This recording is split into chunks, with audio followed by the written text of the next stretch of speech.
আসসালামু আলাইকুম রহমতুল্লাহি ওয়া বারাকাতুহু। আলহামদুলিল্লাহি রাব্বিল আলামিন, আসসালাতু ওয়াসসালামু আলা নবিয়িল আমিন ওয়া আলা আলিহি ওয়া সাহবিহি আজমাইন ওয়া মান তাবিআহুম বিইহসানিন ইলা ইয়াউমিদ্দিন, আম্মা বা'দ। সমাজে শুধু একটি মাসালা, বর্তমান মিডিয়ার যুগে আরবে অনারবে সব জায়গাতেই এটা চালু রয়েছে যে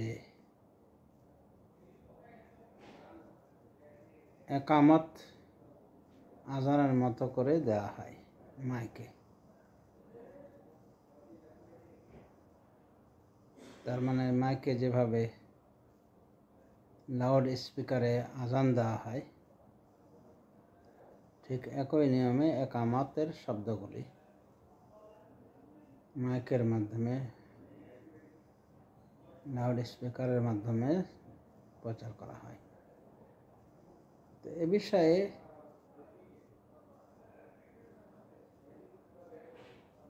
উত্তম কোনটা বা কোনটা সুন্নাহর নিকটবর্তী, এটাই জানার বিষয়। কিছু কিছু আলেম মনে করেন যে এটা বলা যাবে যাতে করে মানুষ আসতে পারে, একামতের শব্দ শুনে, যাতে করে ওই যারা মুসল্লি তারা বুঝতে পারে যে এখন একামত হয়ে যাচ্ছে, তারা যেন চলে আসে দ্রুত। এই জন্য একামত মাইকে দেওয়া উত্তম, মাইক লাউড স্পিকারে এতে দেওয়া উত্তম। পক্ষান্তরে আল্লামা নাসিরুদ্দিন আলবানী রাহিমাহুল্লাহ সহ আরও কিছু উলামায়ে কেরাম বলেন যে একামত আজানের মতো করে মাইক বা লাউড স্পিকার ব্যবহার করে দেওয়া উত্তম নয়, বরং এটা সুন্নাহ পরিপন্থী।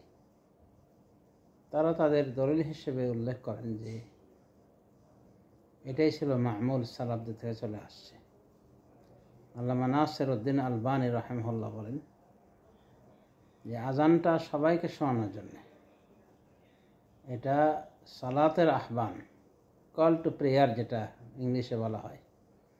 তো সালাতের জন্য এটা হলো ব্যাপক আহ্বান, এখানে ব্যাপকভাবে সবাইকে ডাকা হয়েছে।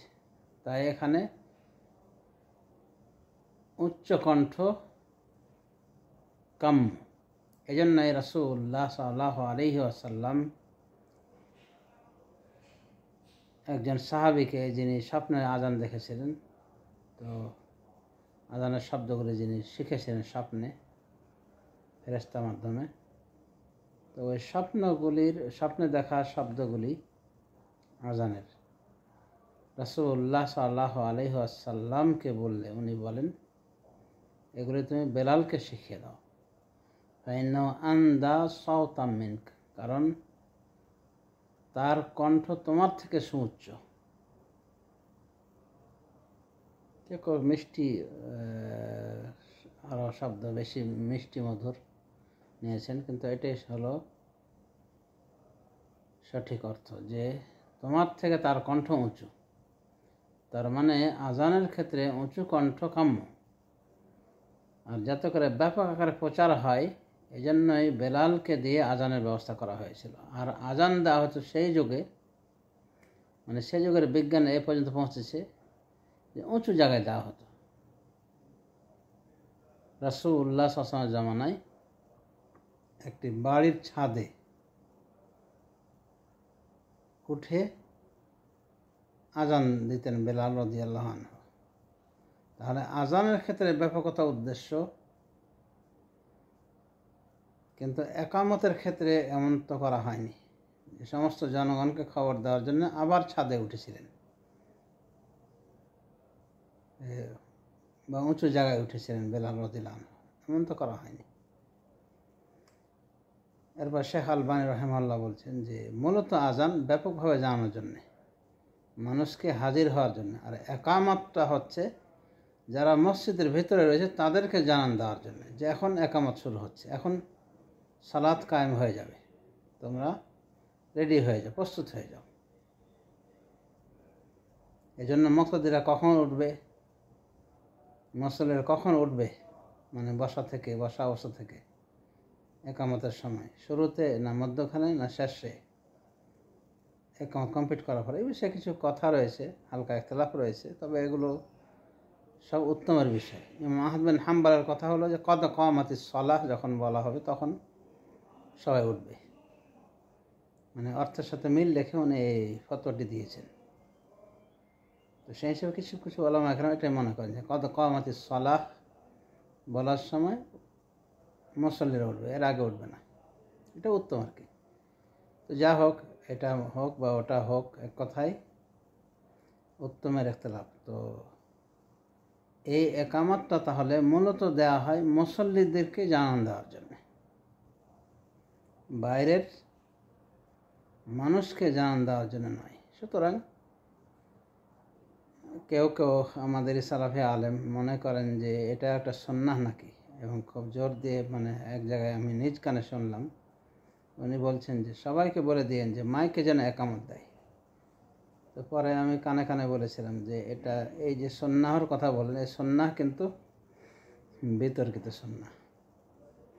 তারপর শেখ আলবানীর ফতোয়া সহ আরও বিভিন্ন আলেম ফতোয়া শোনালাম। তো আসলে আমরা অনেক সময় মনে করি যে এটা করছে ওনারা, অতএব এটা মনে হয় দুর্বল, আর এটাই হলো সুন্নাহ। তো যা হোক, একামতের ক্ষেত্রে মাইক ব্যবহার করা এটা সুন্নাহ নয়,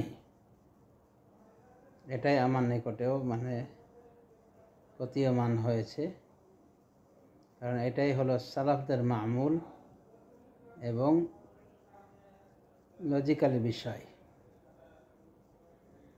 আর এর কিছু ক্ষতিরও সাইড রয়েছে। আমি নিজেই তো ইমাম এখানে এই সরকারি মসজিদে, আলহামদুলিল্লাহ। তো আমাকে বলা হয়ে থাকে যে আপনি যখন একটু লম্বা সূরা ধরেন তখন আস্তে আস্তে মানে গড়িমসি করে আসার চেষ্টা করে, আর যখন সূরা শর্ট ধরেন, ছোট সূরা, তখন তাড়াতাড়ি আসার চেষ্টা করে। তার মানে ওই রাকাত ছুটে যাবে।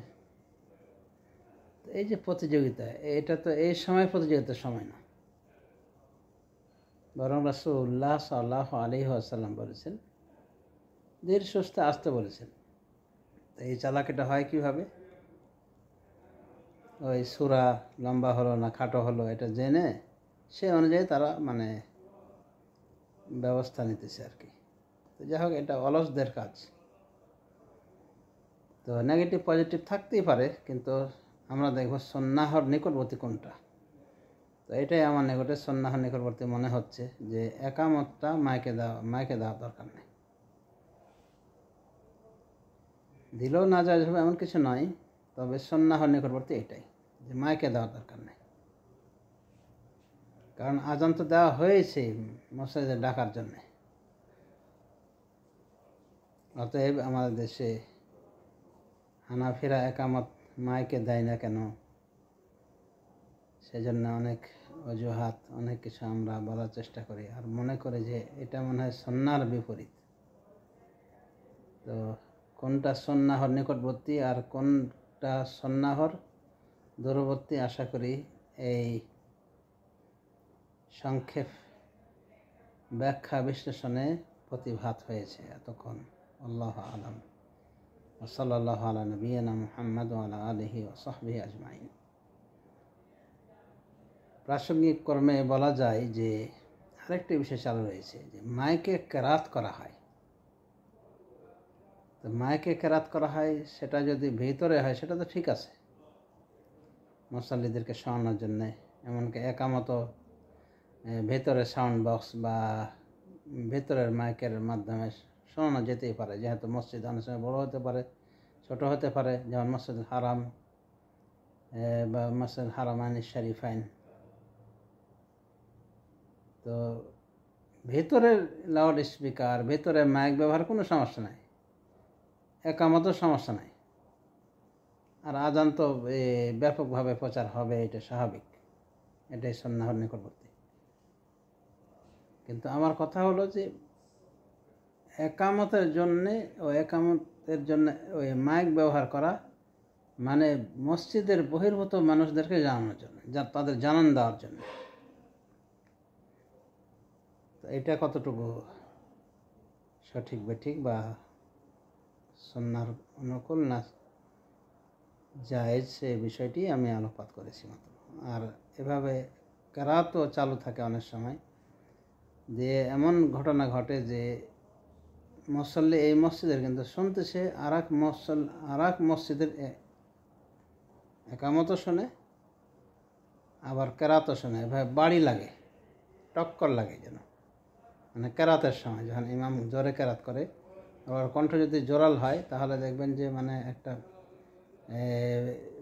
টানাটানির ভিতরে পড়ে যায় মুসল্লিরা, এমনকি ইমাম সাহেবও পড়ে যায়। এটা ভুক্তভোগী আমি নিজেই। তো এইভাবে কেরাতকে ব্যাপক করা এটাও সঠিক নয়, কারণ রাস্তাঘাটের মানুষের জন্য এই কেরাত করা হয় না, বা অন্য মসজিদের মুসল্লিদের জন্য এই কেরাত করা হয় না। এই কেরাত শুধু করা হয় ওই নির্দিষ্ট মসজিদের জন্য, যে মসজিদে ইমাম সাহেব রয়েছেন। কাজেই কেরাতকে এভাবে ব্যাপক করা এটাও সুন্নাহর অনুকূল নয়। যদিও আরব দেশে অনেক মসজিদ চালু রয়েছে, আমাদেরও কোনো মসজিদ চালু থাকতে পারে, তো এটা সুন্নাহর অনুকূল নয় যে কেরাতটাকেও মসজিদের বাইরে প্রচার করা হবে। কারণ একই টাইমে একাধিক মসজিদ থাকতে পারে, আর বিশেষ করে শহরে পাশাপাশি মসজিদে ভরা। তো যাতে করে অন্যান্য মুসল্লিদের ব্যাঘাত না ঘটে, বা মানুষদের যারা কর্ম কাজে ব্যস্ত, যারা মোটেও প্রস্তুত হয়ে নাই কোরআনের তেলাওয়াত শোনার জন্য এই অবস্থায়, তাদেরকে এভাবে মানে জোর করে শোনানো এটা উচিত না। এক কথায় ইমামের কেরাত মুসল্লিদের জন্য, যে মুসল্লিরা তার মসজিদে রয়েছে, বাইরের মুসল্লিদের জন্য নয়, বাইরের জনগণের জন্য নয়। তো এই বিষয়টা আমরা অনেক সময় আবেগের সাথে নেই, যার ফলে বিভিন্ন মসজিদে চালু থাকে কেরাত লাউড স্পিকারে বা মাইকে। ভেতরের মাইক লাউড স্পিকার ব্যবহারের কোনো সমস্যা নেই, সেটা বারবার বলছি, কিন্তু বাইরে প্রচার করা এই সময়ের জন্য এটা উচিত নয়। কারণ তার কেরাত একমাত্র শুনতে বাধ্য ওই মুসল্লিরা, যে মসজিদে উনি ইমামতি করছেন, ইমাম সাহেব ইমামতি করছেন। আর এই কেরাতকে বাইরে নিলে, আরও ব্যাপক করলে কি সমস্যা হতে পারে বুঝতে পেরেছেন। কাজেই সুন্নাহ অনুকূল কোন বিষয়ে আশা করি এই মাসআলা বুঝতে পেরেছেন। ওয়াবিল্লাহি তৌফিক ওয়া সাল্লাল্লাহু আলা নবিয়্যিনা মুহাম্মদ ওয়া আলা আলিহি ওয়া সাহবিহি আজমাইন।